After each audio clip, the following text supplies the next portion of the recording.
한때 8살이었던 작은 소녀가 아버지의 변호사로 나타났다. 아무도 그녀의 놀라운 한마디가 모든 것을 영원히 바꿀 것이라고는 예상하지 못했다. 그러나 이 이야기를 듣기 전에는 진실이 무엇인지 결코 짐작할 수 없을 것이다. 수년간의 서운함, 침묵, 그리고 고통이 한순간에 매혹적인 용서로 바뀌게 된다. 이제 여러분이 깜짝 놀랄 진실을 마치 보물상자를 열듯 함께 열어보고 안에 무엇이 있는지 알아보자. 민서는 겨우 8살 때 어머니를 잃었다. 그리고 그날 이후로 아버지를 위해 이 삶과 싸우기로 결심했다. 아버지의 수백만 달러짜리 회사를 지켜내고 모든 경쟁자로부터 아버지를 보호할 변호사가 되기로 한 것이었다. 그녀는 아직 8살의 작은 소녀였지만 아버지를 위해 모든 어려움에 맞서고 변호사가 되겠다는 생각에 굳게 마음을 먹었다. 이 생각은 아무도 그녀에게 알려준 것이 아니었다. 그 결심은 부엌 식탁에 앉아 가장 좋아하는 시리얼을 먹던 순간에 내린 것이었다. 왜냐하면 그 주에만 아버지가 방에서 여러 번 울고 있는 모습을 보았기 때문이다. 그 모습을 볼 때마다 그녀의 마음은 마치 산산이 부서지는 듯했다. 민주는 수백만 달러 규모의 관광회사 체인을 운영하는 아버지였다. 불과 지난주에 아내를 잃었고 이제는 딸과 단둘이 남아 사랑하는 이를 잃은 슬픔 속에 살아가고 있었다. 어느 아침 민주는 또다시 충혈된 눈으로 욕실에서 나왔다. 어린 딸이 눈치채지 않도록 전화통화는 욕실이나 서재에서 하곤 했다. 불행과 어려움을 딸에게 드러내지 않으려 애쓰고 있었다. 하지만 민서는 아버지가 욕실에서 오래 머무는 것과 서재에서 몇 시간씩 전화로 소리치며 대화하는 것을 잘 알고 있었다. 어머니의 죽음으로 아무리 슬퍼하고 있어도 그녀는 똑똑한 아이였다. 어느 날 아버지를 집안에서 찾던 민서는 침실에서 신발 상자에 서류를 넣는 모습을 보았다. 하지만 그 순간 그 행동의 의미를 이해할 수는 없었다. 어머니가 세상을 떠난 지 6개월이 지났다. 그 아침 집안 도우미들이 아침 식사를 준비했다. 아버지가 와서 식탁에 앉았다. 아빠, 오늘은 왜 슬퍼 보여요? 민서가 숟가락을 시리얼 그릇에 내려놓으며 물었다. 슬프지 않아, 딸아. 그냥 머리가 조금 아플 뿐이야. 민주는 거짓말을 하며 딸의 이마에 입 맞추고 말을 덧붙였다. 자, 서둘러야지. 학교에 늦겠어. 하지만 민서는 평범한 아이가 아니었다. 유치원에 입학한 이래 모든 선생님들이 그녀의 지능에 감탄하곤 했다. 감성적이고 분석적인 지능이 매우 뛰어났다. 아버지가 늘 진실을 말하는 것을 주저한다는 사실을 민서는 잘 알고 있었다. 어른들의 대화를 이해하고 주변의 긴장감과 침묵을 즉시 감지할 수 있었다. 그날 아침 민서는 학교에서 수업에 집중할 수 없었다. 친구들이 놀러 가자고 부르지만 그녀는 가지 않았다. 아버지의 이런 상태에 대한 해결책을 찾아야 했다. 아버지를 예전처럼 행복하게 보고 싶었다. 만약 아버지의 법적 문제에 대한 해결책을 찾는다면 아버지가 더 행복해질 수도 있었다. 그리고 만약 아버지가 가장 신뢰하는 변호사가 없다면 그녀가 직접 변호사가 되겠다고 마음먹었다. 그날 오후 민준이 그녀를 학교에서 데리러 왔을 때 민서는 아버지에게 마치 질문 폭탄을 퍼붓듯 물었다. 아빠, 변호사는 무슨 일을 해요? 민주는 차 시동을 걸면서 놀란 표정으로 딸을 바라보았다. 왜 그런 걸 물어보는 거니, 딸아? 그냥 알고 싶어서요. 변호사는 사람들이 법과 관련된 문제에서 도움을 주는 사람이야. 때로는 법정에서 변호를 하고 때로는 사람들의 권리를 지켜주기도 하지. 변호사가 되려면 어떻게 해야 해요, 아빠? 열심히 공부해야 해, 딸아. 대학에서 오랜 시간 두꺼운 책들을 읽어야 하고 조금 어려운 직업이라고 할 수 있어. 민서는 아버지가 해준 답변을 영리하게 경청했다. 앞으로 자신이 변호사가 되어 아버지의 안전을 지키는 모습을 상상했다. 그리고 결국 아버지와 함께 매우 행복한 모습을 떠올렸다. 어떻게 일해야 할지도 차에서 내리기도 전에 이미 계획해두었다. 그날 저녁 식사를 마친 후 민서는 식탁에서 일어나 아버지의 서재로 향했다. 중요한 서류를 신발 상자에 보관하고 있는 것을 발견한 것이다. 성인의 물건에는 손대지 말아야 한다는 것을 알았지만 이번 상황은 달랐다. 아버지가 안전하고 잘 지내도록 하기 위해서는 무엇이든 할 준비가 되어 있었다. 민서는 큰 주의를 기울여 상자를 찾아 열었다. 그 안에는 완전히 이해하지 못한 서류들이 있었지만 몇몇 단어가 눈에 띄었다. 등기, 도시계획, 재판. 또한 어머니를 향해 쓰여진 변호사 편지도 있었다. 편지를 조금 훑어보니 어머니 명의로 된 2개의 호텔 등기가 다른 사람 명의로 넘어가 있는 것을 알 수 있었다. 아버지가 다른 금요일에 재판에 참석해야 한다는 내용도 적혀 있었다. 민서는 중요한 정보들을 즉시 모두 쉽게 외웠다. 재판이 어디서 열리는지, 재판 날짜, 아버지의 변호사 이름 등. 그리고 서류를 원래 있던 위치에 그대로 돌려놓았다. 민서는 재판 서류를 읽은 후부터 날들이 순식간에 지나갔다. 수업 시간 틈틈이 도서관에 가서 재판 주제에 대해 조사하고 백과사전을 빌려 아버지 몰래 저녁에도 읽었다.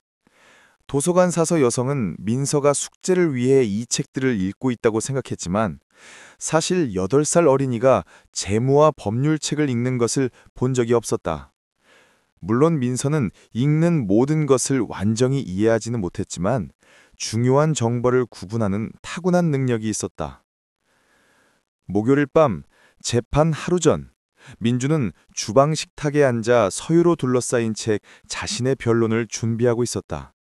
그때 민서는 공책을 들고 그의 곁으로 다가갔다. 이 공책은 뭐니 딸아? 숙제에서 이해하지 못한 문제가 있니? 아니요 아빠, 숙제는 아니에요. 화내지 마세요. 하지만 서주에 있는 재판 서류와 편지를 읽었어요. 왜 그런 짓을 했니? 너 또래 아이들은 이런 것에 관심 없어. 놀거나 학교에 가야 하지. 맞아요, 아빠. 저도 그것들은 하고 있어요. 하지만 아빠가 더 슬퍼하는 모습을 더 이상 볼 수 없었어요. 어머니가 돌아가신 후 아빠가 어머니를 그리워하며 슬퍼한다고 생각했는데 몇 달이 지났잖아요. 의심이 들어서 서재에 들어갔고 신발 상자에서 서류를 봤어요. 궁금해서 읽었고 모든 것을 알게 되었어요. 너에게 화낼 수가 없구나, 딸아. 어머니가 어떻게 이런 짓을 할 수 있는지 이해가 안 돼. 저도 몰라요, 아빠. 우리 호텔에 압류가 들어왔어. 그 호텔들은 어머니 명의였는데 돌아가신 후에 호텔 수익이 모두 다른 사람에게 넘어갔다는 걸 알게 됐어.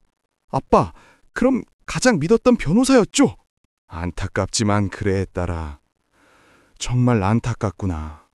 이 대화 후 민주는 조금 안심했다. 이제 이 짐을 딸도 알고 있었다. 힘들게 지나가고 어쩌면 배신을 당한 쪽일 가능성이 높았지만 딸도 그것을 이해하고 있었다. 그렇지 않았다면 사랑하는 아내 명의로 된 호텔이 손님으로 가득 차 있는데도 왜 파산 직전까지 갔겠는가? 큰 비밀의 장막이 서서히 열리기를 민주는 초조함과 두려움 속에서 기다리고 있었다. 여러분이라면 배우자가 몰래 이런 일을 했다면 어떻게 반응하시겠습니까? 가장 신뢰하는 변호사가 당신의 호텔을 속였다면 어떤 반응을 보이시겠습니까? 비슷한 경험이 있다면 댓글로 공유해 주세요. 그날 밤 아버지와 딸은 늦게까지 잠들지 않고 준비한 모든 것을 하나하나 검토했다. 민주는 민서에게 재판에서 어떤 상황이 벌어질지 설명했고, 민서는 아버지에게 어떻게 변론해야 하는지에 대해 배운 정보를 전달했다. 몇 시간 동안 서류를 검토한 후 마침내 잠자리에 들었다. 민주는 몇 달 만에 처음으로 모든 것이 잘 될 것이라는 희망을 느꼈다. 작은 딸은 이 악몽 같은 몇 달 동안 결코 가져본 적 없던 것을 그에게 주었다. 이제 싸움에서 혼자가 아니라는 믿음이었다. 아침이 되어 재판에 가기 위해 준비하면서 민서는 변호사처럼 가장 멋진 옷을 입었다. 검은 치마, 흰 셔츠, 그리고 아버지가 특별한 날을 위해 사준 검은 구두였다.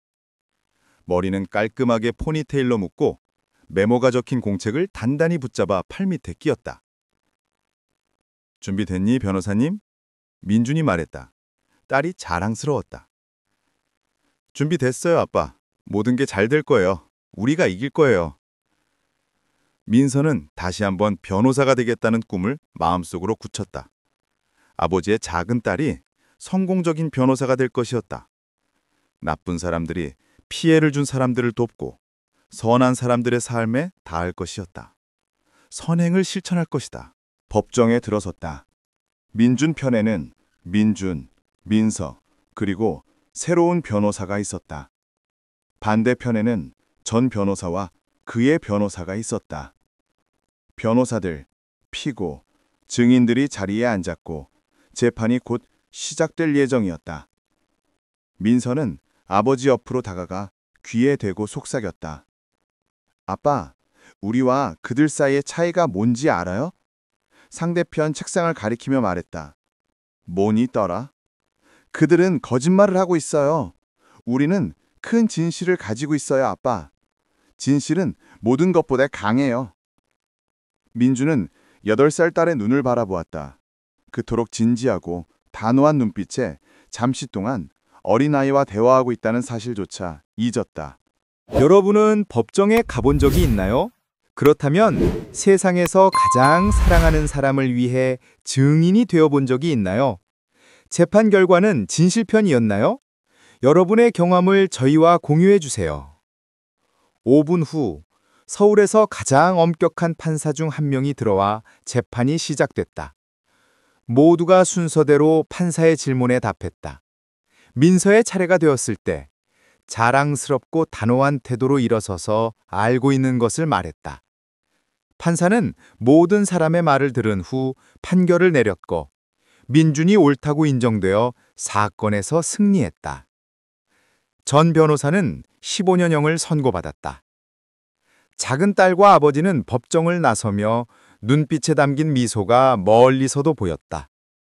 몇 달 만에 이렇게 행복함을 느껴본 적이 없었다. 민주는 법정을 나서면서 전 변호사와 마주쳤다. 섭섭하고 배신당한 마음으로 입에 담긴 말을 쏟아냈다. 어떻게 나한테 이럴 수 있어? 수년간 함께 일했고 내 모든 것을 맡겼잖아. 믿었는데 내 아내를 속였니? 그녀에게 뭐라고 말했어? 민주는 몇 달 동안 마음속으로 되새긴 모든 질문을 다 하지는 않았지만 일부를 물어보았다. 너무 화가 나 있었고 매 순간 쌓여있던 분노를 마침내 터뜨린 것이었다. 진실을 아는 것은 그와 작은 딸 모두의 권리였다. 이 알 수 없는 상황과 비밀로 가득한 질문의 답을 그는 알고 싶어 했다. 반면 전 변호사는 민준과 달리 슬퍼 보였다. 후회하는 듯한 모습이었다. 그가 할 대답은 곧 모두를 충격에 빠뜨릴 것이었다. 우리는 연인이었어요. 그를 속였고 모든 돈을 그가 모르는 사이 내 계좌로 옮겼습니다. 정말 후회하고 있어요. 그에게 사랑에 빠졌었거든요. 두 분 모두에게 배신을 했습니다.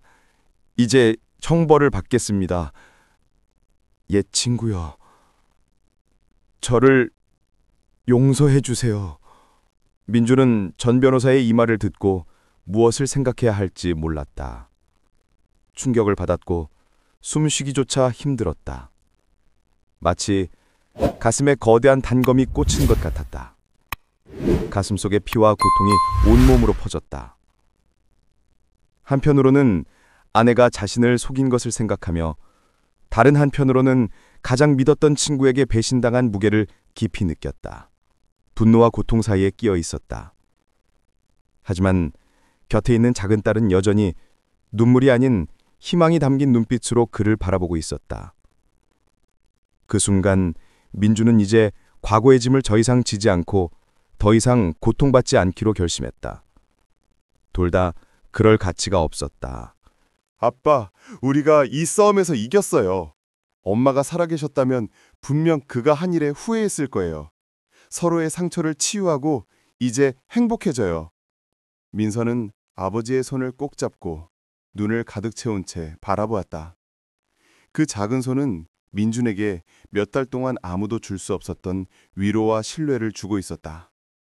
아이의 순수함으로 가장 깊은 상처에도 치유를 가져올 수 있었다. 그 놀라운 재판날 이후 민주는 인생이 자신에게 두 번째 기회를 주었다는 것을 깨달았다. 자신을 속인 두 사람도 그의 삶에서 사라졌다. 배신과 상실, 눈물을 뒤로하고 그는 딸과 더 많은 시간을 보내기 시작했다. 이제 더 이상 몇 시간씩 회의실에 앉아 있지 않고 딸과 공원과 박물관을 다니며 시간을 보내고 있었다.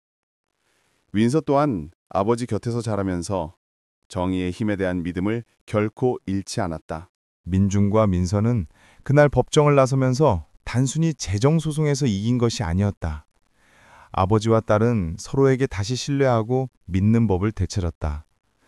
이제부터는 잃어버린 것보다 꿈과 계획에 대해 이야기할 것이다. 왜냐하면 때로 가장 아름다운 기적은 우리 곁에 있으면서도 우리가 깨닫지 못한 사랑하는 사람들 속에 있기 때문이다. 이 이야기가 마음에 와 닿았다면 댓글로 여러분의 생각을 공유해 주세요. 그렇다면 당신은 가장 힘든 순간에 곁에 있어준 사람에게 감사한 적이 있나요? 구독하는 것을 잊지 마세요. 앞으로도 마음을 따뜻하게 만드는 많은 이야기를 여러분과 나누겠습니다.